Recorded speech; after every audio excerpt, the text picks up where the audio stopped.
Salut à tous, on se retrouve pour l'épisode 3020 du Zap Image. On commence aujourd'hui en ce jeudi 8 août avec des anniversaires et par exemple Chancel Mbamba, le défenseur de l'Olympique de Marseille, fête aujourd'hui ses 30 ans. Bon anniversaire, on parlera de ce joueur tout à l'heure parce qu'il y a une grosse info sur lui. Joël Matip fête aujourd'hui ses 33 ans, cet ancien joueur de Liverpool maintenant sans club parce qu'il n'a pas trouvé de nouveaux clubs, il est en fin de contrat avec les Reds.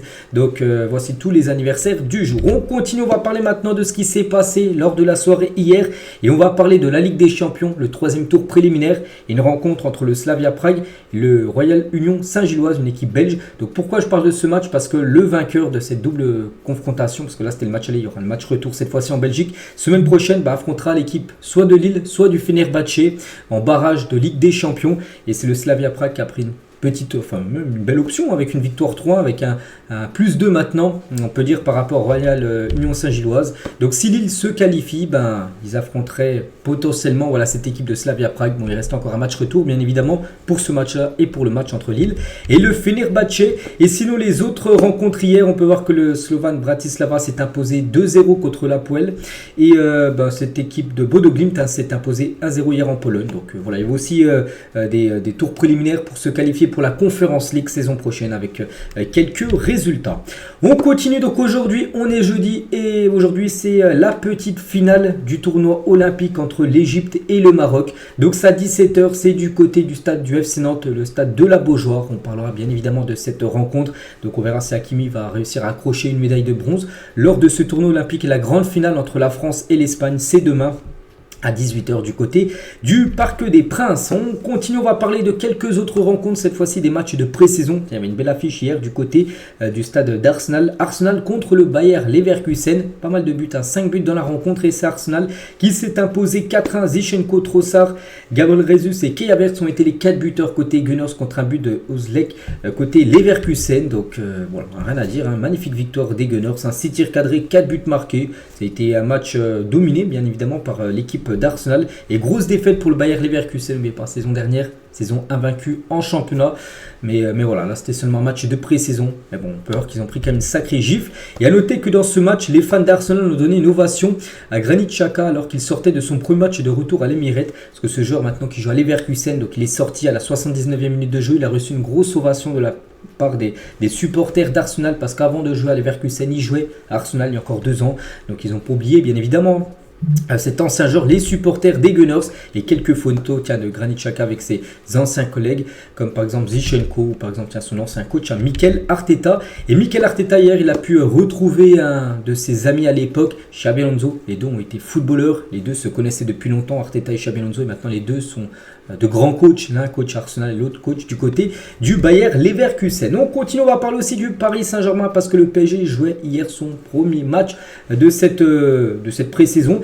Donc c'est un match en Autriche du côté de Sturm Graz, l'équipe qui a gagné le championnat autrichien saison dernière et ça s'est fini à 2-2 pour cette première pour le PSG qui commence son championnat dans maintenant 8 jours. C'est pas vendredi là, c'est le vendredi d'après. Dans 8 jours, ça sera le premier match du côté du Havre. Donc 2-2, donc le PSG menait 2-0 au bout de 11 minutes de jeu.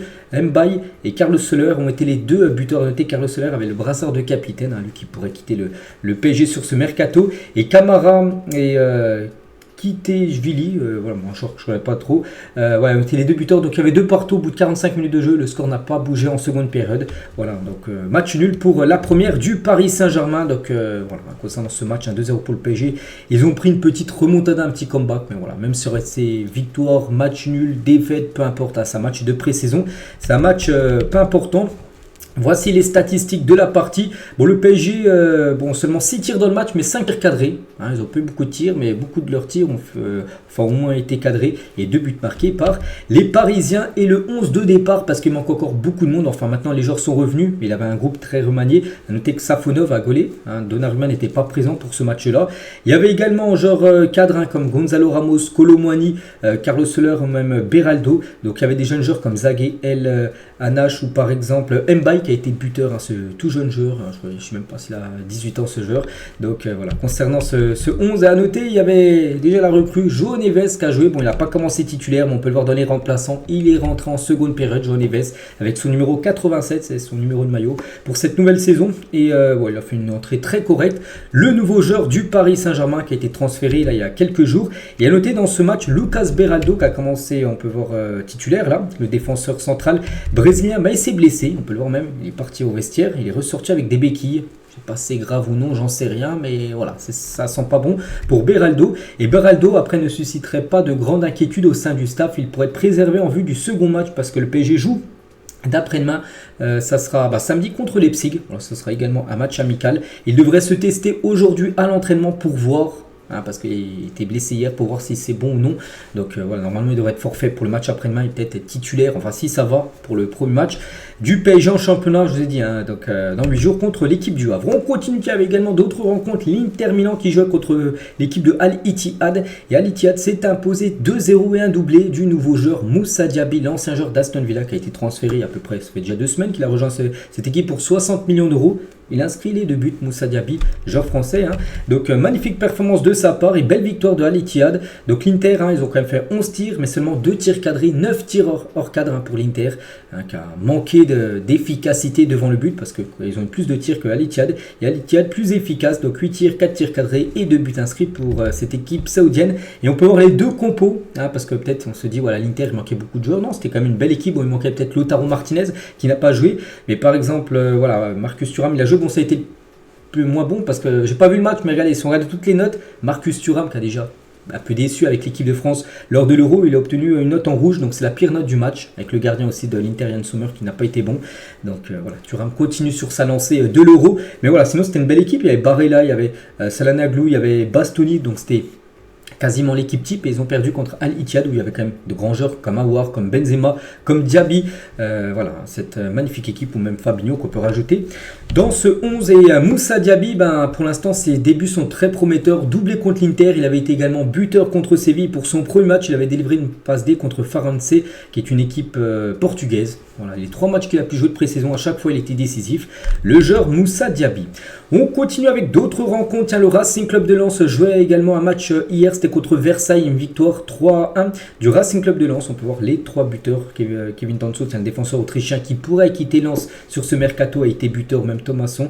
Belle victoire des Lensois. Et à noter que Lens c'est plutôt pas mal, et pas mal les résultats du Racing Club de Lens avec Will Steele avant de commencer le championnat et de jouer les barrages de Conference League. Donc là 3-1 contre Versailles, vous avez fait 2 partout contre le Bayer Leverkusen.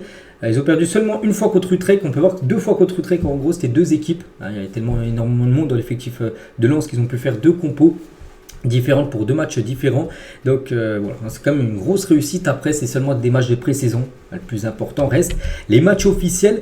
Et concernant le match d'hier contre Versailles, on peut voir qu'il n'était même pas dans le 11, même dans les joueurs qui pourraient rentrer en cours de jeu. C'est Eli Wahi, parce que Eli Wahi ne participe pas au match actuellement parce qu'il devrait être vendu. Et Lens réclame entre 30 et 35 millions d'euros pour Eli Wahi, en plus de Marseille, parce que Marseille est intéressé. Chelsea, West Ham et Leicester sont sur le coup. C'est pour ça qu'ils ne le font pas jouer, parce qu'imaginez s'ils se blessent, le transfert tombe à l'eau. C'est pour ça que souvent quand des joueurs sont proches de quitter un club et il y a des matchs de pré-saison à jouer, ils ne jouent pas ces matchs-là pour éviter toute blessure.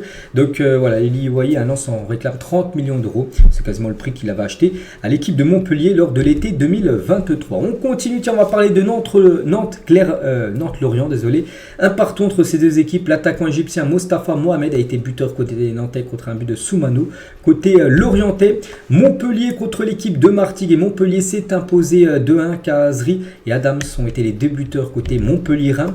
L'équipe de l'AS Saint-Etienne qui remonte, n'oubliez pas, en Ligue 1, jeu contre Retafe, défaite 1-0 des Verts de l'AS Saint-Etienne. Notez qu'il y avait aussi Aston Villa contre Bilbao, mais l'affiche, c'est Aston Villa qui s'est imposé 3-2 pour ce match amical. Où Southampton Lazio, il y a eu un partout entre ces 2 équipes. Voilà, j'essaie de prendre les plus belles affiches, on peut dire, de matchs amicaux qui se sont déroulés. C'était hier, mercredi. On continue, on va parler maintenant du Borussia Dortmund, et c'est simple, Dortmund vient de dévoiler son 3e maillot pour la saison prochaine et il est tout simplement sublime. Donc déjà le maillot domicile, un maillot blanc, le maillot extérieur sera un maillot noir et le troisième maillot sera un maillot de couleur blanc. Voilà, ce troisième maillot c'est officiel pour cette équipe allemande. Et tiens, toujours du côté de Dortmund, l'AS Monaco attaque le dossier Paris Brunner. Donc le prodige est allemand et convaincu par le club monégasque ainsi qu'un prêt au Cercle Bruges. Manque un accord entre Monaco et Dortmund, voilà, concernant ce joueur que Monaco aimerait recruter sur ce mercato. Du côté du Paris Saint-Germain, on en parlait un petit peu aussi tout à l'heure, c'est vrai que j'aurais dû regrouper les photos. Mais William Pacho, voilà, parce que je sais que j'ai remis une photo aussi un peu plus tard, j'aurais dû, bon, c'est un petit peu une erreur de ma part, mais Pacho arrive aujourd'hui, du côté de Paris, il va passer sa visite médicale, c'est Fabrizio Romano qui le dit, donc en gros, il y a de fortes chances qu'aujourd'hui le PSG annonce une nouvelle signature officielle, enfin, il va passer sa visite médicale si tout est ok, soit aujourd'hui, soit voire demain, ça va être officiel concernant ce défenseur équatorien de l'équipe de Francfort, il devrait rejoindre le PSG, il devrait être la troisième recrue après Safonov, Joan Neves, ça va être lui, montant du transfert 40 millions d'euros plus 5 millions de bonus. Alexandre Lacazette a un sosie en athlétisme, voilà ce sportif, cet athlète du Nigeria, on peut voir voilà, qu'il ressemble beaucoup, il s'appelle Ibadan, mais il ressemble beaucoup à Lacazette, voilà, c'est vrai qu'il ressemble beaucoup à l'attaquant de l'équipe de France, donc voilà son sosie du côté des Jeux Olympiques. Et en parlant d'Alexandre Lacazette, parce que demain gros match pour lui, finale des Jeux Olympiques contre l'Espagne, et touché à une cheville lors de la demi contre l'Égypte, Alexandre Lacazette est resté aux soins ce jeudi, mais devrait bien être sur la pelouse du Parc des Princes vendredi pour la finale contre l'Espagne. Même si aujourd'hui il ne va pas participer à l'entraînement, demain il devrait bien être disponible titulaire et même avoir le brassard de capitaine pour cette dernière rencontre, bien sûr, pour l'équipe de France, en espérant décrocher la médaille d'or. On en parlera de toutes les infos demain, le jour du match. Tottenham pousse pour signer Dominique Solanke. Donc le joueur a donné son feu vert pour rejoindre les Spurs, cet attaquant de Bournemouth. En gros, il pourrait quitter son club pour aller du côté de Tottenham parce que Tottenham le veut. Des nouvelles de Théo Hernandez qui est revenu à l'entraînement. La plupart des joueurs de l'équipe de France qui ont atteint la demi-finale de dernier Euro, la plupart sont revenus dans leur club respectif comme lui du côté de Milan. Et nouvelle coupe de cheveux voilà, pour le défenseur gauche milanais. Officiel, Alvaro Morata et Rodri sont suspendus pour un match pour avoir chanté Gibraltar est espagnol après le sacre à l'Euro. Ils avaient chanté ça. Que Gibraltar, qu'entre la France et l'Espagne, ils avaient dit oui, Gibraltar est espagnol et c'était pas passé du côté du pays de Gibraltar. Je sais même pas si c'est un pays, une principauté, je sais pas trop ce que c'est. Bref, donc c'est pas passé. Ils ont porté plainte et du coup ils seront suspendus un match chacun. Voilà, ces deux jours-là, on a dit que Gibraltar était espagnol. Non, Gibraltar est Gibraltar tout simplement.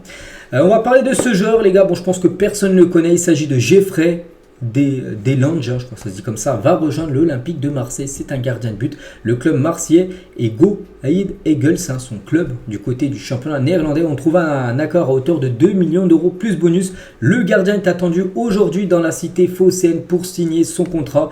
Donc il devrait tout simplement être la doublure. Le gardien de but de 26 ans devrait diviser sur la doublure de Rulli. Rulli qui a donné aussi son 8 du côté de l'OM. Donc voilà, Marseille va recruter deux gardiens. Le gardien argentin Rulli et ce gardien néerlandais que je ne connais pas du tout, qui devrait être le deuxième gardien de Marseille. Paul Lopez, bien sûr, devrait quitter Marseille. Toujours du côté de l'OM, c'est pas fini à Marseille, fait un mercato de fou. Lui, bon, je pense que pas beaucoup de personnes le connaissent, mais bon, je pense que maintenant beaucoup de personnes vont le connaître parce qu'il signe à l'OM, c'est Valentin Carboni. On en parlait beaucoup ces derniers jours, voire ces dernières semaines. Ça y est, c'est officiel. Carboni signe du côté de l'Olympique de Marseille. Il arrive sous la forme d'un prêt de 1 million d'euros et avec une option d'achat de 35 millions d'euros. Donc lors de l'été 2025, Marseille aura le choix. Soit il paye 35 millions d'euros à l'Inter, il appartient 100% à Marseille, ou soit il retournera du côté de l'Inter. Donc Marseille déjà débourse 1 million pour l'avoir en prêt sur toute la saison. Donc voilà, Carboni sous ses nouvelles couleurs. Il aura le numéro 7, un numéro aussi, on sait un peu légendaire. Il y a le 10 voilà, dans chaque équipe, mais le 7 aussi, toujours un numéro spécial. Et ça sera lui qui aura ce numéro-là. Du côté de l'Olympique de Marseille, Messi, il a parlé de ce joueur, il a dit que c'est le présent, le futur de l'Argentine. Un joueur avec un gros potentiel, il a seulement 19 ans. Il vient de signer du côté de Marseille. Enfin, il arrive en prêt du côté de Marseille, mais voilà, il jouera à Marseille saison prochaine. Donc encore une magnifique recrue, c'est que Marseille est oui le club le plus actif sur le mercato en France et peut-être même en Europe parce que ce qu'ils sont en train de faire, c'est incroyable. Donc déjà au départ, il y a eu pas mal de joueurs, Ndiaye, Vitinha, Sarr, Guendouzi, Aubameyang, Klose, Pape Gueye, Amavi, c'est pas fini. D'autres joueurs devraient suivre également, être sur le départ et arriver. Donc Greenwood, Ismaël Koné, Cornelius, Hochberg, Carboni et Lilian Brassier. Là aussi, c'est pas fini. D'autres joueurs devraient arriver du côté de Marseille. Donc voilà, ça a énormément changé. Un nouveau coach aussi, Roberto De Zerbi. N'oubliez pas que Marseille n'a pas de Coupe d'Europe. Ils sont en train de réaliser quelque chose de fort quand même sur le mercato. Bon, c'est vrai qu'ils sont parés de pas mal de joueurs qui ont plutôt déçu, Ndiaye, tout ça. Sarr, ça a énormément déçu, à part Aubameyang, peut-être qui n'a pas déçu, voire Klose. Les autres ont plutôt déçu du côté de Marseille. Ils ont quand même recruté du très très lourd. On a hâte de voir cette nouvelle saison du côté de Marseille. Et donc ils recrutent des joueurs et ils arrivent aussi à conserver leurs meilleurs joueurs, comme ce tout jeune joueur, donc officiel, le talentueux Enzo Sternal, qui est le meilleur joueur du centre de formation de l'OM. Prolonge à l'OM jusqu'en 2027. Il portera le numéro 22 en professionnel. Et il a dit, c'est une fierté pour moi, je suis heureux de continuer l'aventure à l'Olympique de Marseille. Le projet du club dans son intégralité, avec notamment l'arrivée du coach, a beaucoup joué dans ma décision, parce que Roberto De Zerbi est parti le voir certainement, et lui a dit, oui, je compte sur toi, on va te faire signer ton premier contrat pro, et je veux t'asserrer peut-être en équipe première. Il est tout jeune, je ne sais pas si c'est marqué son âge, je crois qu'il a 17 ans, voilà, ce jeune joueur Enzo Sternal. Voilà, j'ai seulement 17 ans. Il faut que je continue de travailler, que je garde bien la tête sur les épaules, car l'objectif c'est de progresser, de grappiller le plus de temps de jeu possible. Voilà, donc il reste à Marseille, ça c'est un gros coup réalisé également par l'Olympique de Marseille. Et concernant d'autres joueurs, eux, c'est plutôt le sens inverse. Marseille cherche à les vendre, et les lofters, parce qu'il y a un loft actuellement du côté de Marseille, c'est-à-dire des joueurs indésirables, des joueurs que l'OM ne veut plus, comme Verretou, comme Gigot, comme Mbamba et comme Paul Lopez.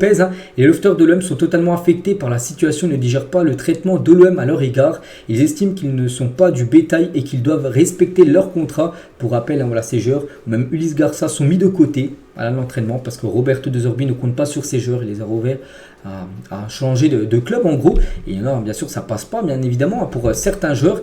Et concernant Chancel Mbamba qui fête son anniversaire aujourd'hui, talent a dit vous êtes ses 30 ans, et une grosse info. Donc lors de la présentation tout d'abord de Grenoud et Brassier, Mbamba était resté bloqué au portail de la commanderie. Commanderie, c'est le centre d'entraînement de Marseille. Il y avait la présentation des deux nouvelles recrues, Brassier Grenoud. Et il ne pouvait même pas rentrer. Excédé, il avait ruminé sa rage. Et pour vous dire vraiment l'embrouille qu'il a eu avec... parce qu'en gros, il a envoyé avec la réserve. Le Marseille B en gros, et l'échange très tendu qui aurait lieu entre Chancel Mbamba et Ali Zarak, c'est le coach de l'équipe B de l'OM. Donc Chancel Mbamba, il a dit je te préviens cousin, la semaine prochaine je ne viendrai pas à ton match où il y a 4 heures de route à faire. Donc voilà, c'est un match avec l'équipe B de Marseille, lui voulait pas faire le déplacement, Mbamba. Donc le coach de l'équipe B il a dit tu m'appelles cousin, ça commence mal, écoute Chancel, ce n'est ni le lieu ni l'endroit, on verra où l'on en sera la semaine prochaine, et si tu es convoqué je te demanderai de répondre présent, de jouer avec l'équipe B de l'OM. Mbamba il a dit tu ne me connais pas cousin, jeudi prochain c'est mon anniversaire, donc aujourd'hui donc vendredi je serai blessé là et là, en montrant son pied droit et pied gauche pour dire qu'il allait inventer en gros des blessures. Donc Ali Zarak, donc l'entraîneur de l'équipe B, il a dit je te préviens Chancel, je ne suis tout d'abord pas ton cousin, parce qu'à chaque fois Mbamba il appelle cousin, quand tu t'adresses à moi tu me parles de façon respectueuse, tu m'appelles Ali pas cousin, d'accord. Mbamba il a dit tu t'appelles Ali mais tu es africain, donc je t'appellerai cousin et je t'appelle cousin si je veux. Donc le coach de l'équipe B il a dit Chancel, c'est la dernière fois que tu m'appelles cousin, on va en rester là et je compte sur toi pour le match la semaine prochaine. Donc ce match c'est demain, le lendemain de son anniversaire, Mbamba ou c'est aujourd'hui. Si tu es convoqué, il faut que tu sois là. Et Mbamba il a dit en mimant un doigt d'honneur puis un autre, il a fait les 2 doigts d'honneur avec ses 2 mains, tiens c'est pour toi et ton président. Voilà, donc voilà ce qu'il y a eu. Bon, je ne sais pas si c'est vrai ou non. Bon, je pense que c'est vrai. Voilà, c'est cette discussion entre Mbamba et l'entraîneur de l'équipe B, parce que lui, ça passe pas du tout, bien sûr, pour Mbamba, qui joue beaucoup avec Marseille A. Puis là, il est avec Marseille B. Pour lui, c'est un manque de respect total. Et c'est vrai, je trouve quand même c'est un manque de respect le traitement fait par Mbamba, parce que je l'ai trouvé très bon du côté de Marseille. Marseille, me souvient la dernière quand des fois il était blessé. Voilà, en défense, c'est lui vraiment qui tenait la baraque défensivement. Et qu'on voit le traitement qu'il a là, de le mettre de côté comme ça, de l'envoyer en équipe B. Voilà ce qui se passe actuellement avec Chancel Mbamba. On lui envoie bien sûr beaucoup de force. C'est toujours avec cette équipe de Marseille. Bon, c'était il y a 9 ans jour pour jour. Ça, c'était un énorme flop. Donc, après une défaite, c'était le premier match du championnat. Marseille se déplaçait à Caen. Et je ne sais plus si c'était à Marseille ou à Caen, j'en sais rien. Mais Marseille a perdu 1-0. C'était le match d'ouverture d'une saison de Ligue 1. Bielsa annonçait sa démission de l'OM. Au bout du premier match, il avait jeté l'éponge. Il a dit je quitte Marseille. Au bout du premier match. Donc, Marseille a dû changer d'entraîneur dès la première journée du championnat. C'était il y a 9 ans. Jour pour jour. On continue avec d'autres infos. On va parler d'Arnaud Kalimundo. Et Stuttgart aurait fait une offre de 20 millions d'euros à Rennes pour Arnaud Kalimundo, un joueur de 22 ans. Proposition refusée par le Stade Rennais. L'attaquant français ne serait de toute façon pas emballé par le projet du club allemand. Voilà, lui, Stuttgart, il n'est pas très chaud. Il y a des chances qu'il quitte Rennes parce qu'il reste encore pas mal de temps de mercato. On est le 8, il reste encore à peu près 25 jours de mercato jusqu'au 1er septembre à minuit. Mais voilà, il devrait quitter le club à Stuttgart, c'est non. Daniel Mo a passé sa visite médicale avec le Barça d'après Fabrizio Romano. Donc il devrait signer là son contrat à tout moment et c'est l'annonce officielle pour intervenir également à tout moment. Il pourrait participer à son premier entraînement samedi du côté du Barça et peut-être disputer ses premières minutes contre Monaco lors du trophée Gamper. Ça sera dimanche soir. Lucas Digne va quitter Aston Villa et signer au Galatasaray en prêt sans option d'achat. Le latéral turc gauche verra son salaire payé en intégralité par le club turc. Voilà, ce sera le Galatasaray qui va payer son salaire. Bon, peut-être il y en a qui disent c'est normal, il part dans ce club-là. Non, regardez, Renato Sanchez, il a quitté le PSG en prêt pour le Benfica. C'est le PSG qui paye 100% du salaire de Renato alors qu'il va jouer au Benfica saison prochaine. Donc là, ce sera bien le Galatasaray qui a payé son salaire. Et quand Lucas Digne souhaite démentir le journalisme, un journaliste turc, sur un potentiel transfert à Galatasaray et que ce dernier répond par le papier officiel entre le club turc et Aston Villa, parce que voilà, ce journaliste turc, il a dit Galatasaray et Lucas Digne, accord, il va arriver, ce que je vous ai dit avant, et Lucas Digne, il a dit désolé, mais ce n'est pas vrai, il a dit ça en anglais, et ce journaliste, les gars, ce qu'il a sorti après, c'est le papier officiel en gros pour dire que Lucas Digne a transféré et tout. Donc voilà, donc en gros il dit que c'est pas vrai alors que lui il lui montre directement le papier officiel que oui il va bien rejoindre l'équipe du Galatasaray, donc ça peut être officiel à tout moment.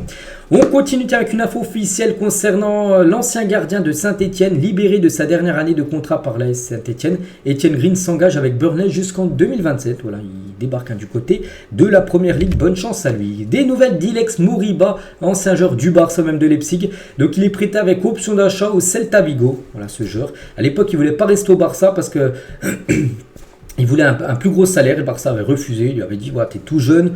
Voilà, t'as un joueur pour le présent, pour le futur, on veut te donner ce salaire-là. Il avait dit non, moi je veux beaucoup plus. Et du coup, le Barça l'avait vendu à Leipzig. Et depuis, voilà, sa carrière est en stand-by, voire elle descend. Maintenant, il a signé du côté du Celta.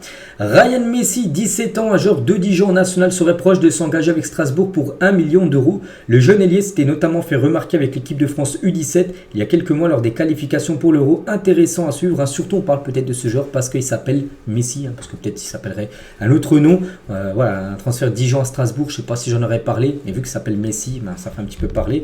Donc voilà, concernant ce joueur qui pourrait débarquer à Strasbourg. Nottingham Forest accélère les négociations pour s'attacher les services de Bradley Locaux. On n'a rien à rajouter, on verra si ça va se finaliser ou non. On revient sur l'OM, j'ai un peu parlé tout à l'heure. Et l'OM aussi, ils sont également sur Youssoupha Moukoko, l'attaquant du Borussia Dortmund, plus un autre attaquant. Le dossier du jeune Allemand est indépendant du dossier Nketiah Wai, parce que Marseille, ils veulent déjà Moukoko. C'est très bien parti, Fabrizio Romano, il a dit que le joueur est très proche de rejoindre Marseille. Et surtout que le joueur a refusé pas mal de clubs, des clubs comme Lille, il y a des clubs allemands, des clubs espagnols qui est intéressés par lui. Il a dit non à tout le monde, il veut seulement Marseille, donc on pense qu'il va signer à Marseille. Et un autre attaquant devrait également débarquer à Marseille, soit Nketiah, soit Wai qu'on a parlé tout à l'heure. Et Nketiah, donc Arsenal ouvre la porte à l'OM pour une vente dédiée à Nketiah. Pourtant Marseille il y a quelques jours avait jeté l'éponge parce qu'en gros Arsenal demandait trop d'argent. Et du coup Arsenal a réfléchi, ils se sont dit on est prêt à baisser la demande en gros. Les Gunners se montrent désormais plus raisonnables et moins gourmands. À l'OM de décider maintenant désormais s'ils veulent avancer sur le dossier ou l'abandonner. Voilà, donc parce que... Marseille avait refusé 36 millions d'euros que Arsenal voulait. Donc peut-être s'ils descendent à 30, j'en sais rien, je dis au pif. Peut-être Marseille pourrait dire oui. Et voilà, Nketiah pourrait débarquer à l'OM. Affaire à suivre. Ce joueur va changer de club. C'est Denis Undav à Stuttgart. Erwigo, montant du transfert 30 millions d'euros, bonus compris. Voilà. Tout est dit les gars concernant ce joueur. Concernant Tony Lopez, le gardien de l'équipe de Lyon et la priorité de Strasbourg. Lyon accepte de libérer son joueur mais la tâche sera plus dure pour convaincre le Portugais qui préfère une expérience à l'étranger. Ce joueur qui devrait normalement quitter Lyon. En plus on avait dit en fin de saison. Souvenez-vous le dernier match de Lyon saison dernière avait été la finale de Coupe de France. Il n'avait pas gaulé, c'était Lucas Perry. Nouveau gardien qui devrait gauler saison prochaine. Donc il y a Strasbourg qui est intéressé mais lui il souhaiterait plutôt partir à l'étranger. Anthony Lopez. Des nouvelles de Phil Foden, toujours en vacances, mais bon, là il devrait revenir peut-être aujourd'hui, voire dans la semaine, parce que voilà, la plupart des joueurs qui ont joué même la finale de l'Euro, que ça soit anglais ou côté espagnol, reviennent à l'entraînement. Et Phil Foden et Eze, il y a deux joueurs qui ont joué avec l'Angleterre la finale, profitent de leurs vacances pour pêcher ensemble, alors qu'ils ont pris une magnifique, ça doit être une carpe, le poisson qu'ils ont pêché. Des nouvelles de Kylian Mbappé, donc hier c'était le premier jour 1 pour Kylian Mbappé du côté du Real. Premier entraînement pour Kylian avec le Real Madrid et le prime de Kylian sous Pintus. Pintus c'est on peut avoir Ancelotti, Mbappé et Pintus. Pintus c'est le préparateur physique du côté du Real Madrid. Quelqu'un, un homme dans l'ombre on peut dire du côté du Real parce qu'on parle beaucoup des joueurs, voilà tout ça. Mais c'est quelqu'un de très important, c'est lui qui met les joueurs du Real Madrid en condition parfaite pour la nouvelle saison. Donc voilà, Mbappé bien sûr un gros programme. Et Pintus s'est félicité de la condition et forme physique de Mbappé qui est revenu hier à l'entraînement. Pintus l'a examiné tout ça, il a dit qu'il est en parfaite santé, très affûté, s'est énormément entraîné. Le Français très affûté a suivi à la lettre le programme qui lui était concocté. Parce que lors de sa présentation, souvenez-vous c'était juillet, je sais plus, c'était le 16 juillet je crois qu'il avait fait sa présentation Mbappé. Donc Pintus lui avait donné un programme, une feuille qu'il devait faire pendant les vacances, des entraînements qu'il devait faire chez lui, bien sûr, pendant les vacances. Et il a tout bien fait, bien sûr, Mbappé, il est très affûté. Voilà, donc on espère peut-être retrouver le prime de Mbappé. Du côté du Real Madrid, donc quelques photos de Kylian avec ses nouveaux coéquipiers, avec Jude Bellingham également qui a repris l'entraînement hier. Il y avait Camavinga, il y avait Tchouaméni, il y avait Carvajal qui a joué la finale aussi de l'Euro. Tous ces joueurs, Fede Valverde était également de retour hier à l'entraînement du côté du Real Madrid. Voilà cette photo, on peut voir déjà des connexions. Enfin, Ancelotti qui est en train de regarder Mbappé, qui est très content bien sûr de l'avoir du côté du Real Madrid. Et Dani Carvajal, qui a également repris l'entraînement hier, a déclaré Mbappé que le vestiaire madrilène espérait son arrivée depuis longtemps, depuis peut-être plusieurs années bien sûr, parce qu'on sait que ça a été un long feuilleton. Le feuilleton Mbappé du côté du Real, et maintenant on peut dire que c'est enfin fini là depuis quelques semaines. Et c'est vrai que cette équipe du Real avait été impressionnante. N'oubliez pas que le Real joue maintenant 6 jours, ça sera mercredi prochain, jeudi prochain, une semaine jour pour le moment, on fera le débrief de ce match contre l'Atalanta Bergame, la Super Coupe d'Europe. Et le premier jour, pour revenir sur Pintus, voilà, pour vous dire, c'est quelqu'un de très, enfin, qu'on demande beaucoup aux joueurs. Regardez les visages, on peut voir Tchouaméni, on peut voir Jude Bellingham, on peut voir Fede Valverde en train de souffrir avec la méthode, bien sûr, Antonio. Désolé. Antonio Pintus, bien sûr, pour mettre les joueurs au top. Marc Heureuse, des nouvelles. Donc, au Los Angeles Galaxy, here we go. Ça y est, il a enfin trouvé son nouveau club, Marc Heureuse. Donc, on se doutait qu'il allait quitter certainement l'Europe pour aller aux États-Unis, mais on se demandait dans quelle équipe. C'est cette équipe-là. C'est l'équipe en plus qu'on parlait déjà. Quelques jours après avoir quitté Dortmund, il y avait déjà des rumeurs sur Los Angeles Galaxy. Donc, voilà, here we go. Contrat jusqu'en 2025, une année plus une autre année en option. Donc, il arrivera libre, vu qu'il n'a plus de contrat du côté du BVB. Des nouvelles de Mikhail Faye, donc défenseur sénégalais du Barça, et c'est l'AS Monaco qui est très intéressé par le jeune joueur, donc défenseur central du Barça. Des premiers contacts ont déjà eu lieu. Le GC Nice a formulé une première offre pour le jeune joueur de 20 ans. Tout est dit, les gars, il pourrait quitter le Barça et débarquer peut-être du côté de la Liga. Un transfert qui devrait se faire également, c'est Samu Omorodion, que j'ai parlé il y a quelques jours à Chelsea. Il y a eu un Hugo de Fabrizio Romano, il a sorti ça hier soir. Donc montant du transfert, 40 millions d'euros. Encore un attaquant du côté de Chelsea. Chelsea qui a énormément de joueurs sous contrat. Un autre joueur là qui devrait débarquer au club d'ici quelques jours. Donc il appartient à l'Atlético Madrid, il avait été prêté à l'Aves saison dernière. Mbala Nzola devrait revenir en France après plusieurs années et signer du côté du Racing Club de Lens, ce joueur qui joue du côté de la Fiorentina. Donc le joueur devrait venir sous forme d'un prêt payant sans option d'achat du côté de Lens. Marc Bubil à l'Atalanta, here we go. Bon, je ne connais pas trop le joueur, il joue à Almeria, mais il devrait signer du côté de l'Atalanta. Très belle équipe, on sait, l'Atalanta. Au vu de ce qu'ils ont fait saison dernière, montant du transfert, l'Atalanta va débourser quand même 20 millions d'euros, bonus compris. Martin Zubimendi a dit oui à Liverpool. Le club anglais va négocier avec la Real Sociedad pour trouver un accord. S'il ne trouve pas d'accord, les Reds seraient prêts à déclencher sa clause libératoire qui est fixée actuellement à 60 millions d'euros pour le joueur de la Real Sociedad. Etienne Yute Kinkoué va quitter le Havre et s'engager au Hoffenheim du côté de la Bundesliga. Le club normand va récupérer entre 5 et 6 millions d'euros par rapport à la vente du joueur. Donc, il n'y a pas de chose que j'ai parlé tout à l'heure. J'ai dit que j'aurais dû regrouper. Bon, petite erreur de ma part. Fabrizio Romano confirme qu'il va bien passer aujourd'hui ses tests médicaux. Il signera son contrat ce jeudi du côté du PSG. Donc, voilà, le PSG devra annoncer normalement aujourd'hui, voire demain, parce que ça se peut que l'officialisation intervienne demain, concernant Pacho qui devrait être un nouveau défenseur central du côté de Paris. Concernant Alphonso Davids, et grosse info, Davids, ça a été un feuilleton qu'on a suivi de loin, mais là on se dirige plutôt sur ça. Le Bayern a décidé de vendre Alphonso Davids. Un coup il souhaite le garder, un coup il souhaite le vendre, un coup il souhaite le garder, et là cette fois-ci il souhaite le vendre. Pourquoi? Parce que le joueur, les gars, ne veut pas prolonger. Ils lui ont proposé quand même plus de 14 millions d'euros en brut, en salaire. Il a refusé cette somme-là. On ne sait pas ce qu'il veut, il veut 100 millions par an en salaire. Donc bien sûr, le Bayern, ils ont dit non, maintenant, voilà, t'en demandes trop, on te vend. Le club a fixé son prêt à 50 millions d'euros, mais un départ pourrait se concrétiser autour des 30 millions d'euros parce qu'il n'y a plus qu'un an de contrat. Et s'il ne prolonge pas, il partira libre dans un an. C'est pour ça que le Bayern, du coup, souhaite le vendre là, récupérer 30 millions. C'est mieux de récupérer 30 que de le perdre gratuitement dans un an. Donc, il devrait être vendu. Bon, il y a toujours le Real Madrid qui est fortement intéressé par Alphonso Davies.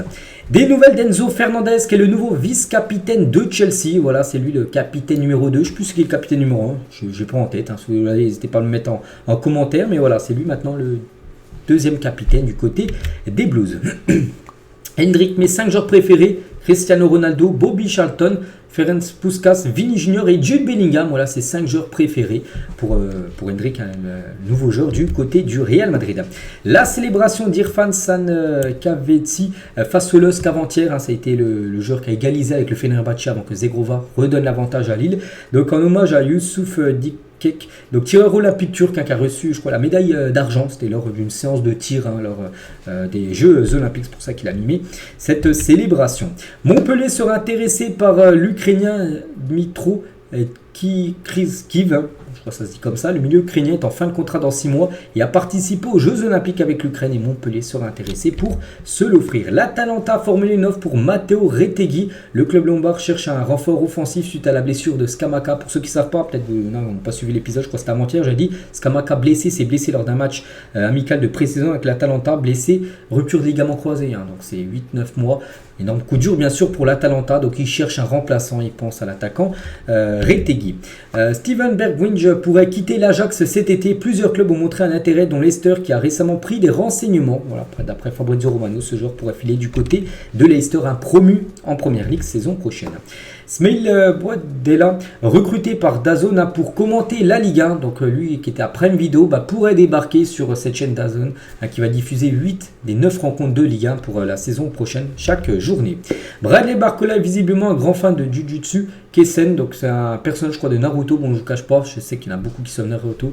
J'ai jamais regardé, voilà, donc je pense que c'est ça, parce que j'ai déjà vu quand même quelques personnages. Donc il a fait ce tatouage pendant ses vacances, on peut dire, Bradley Barcola.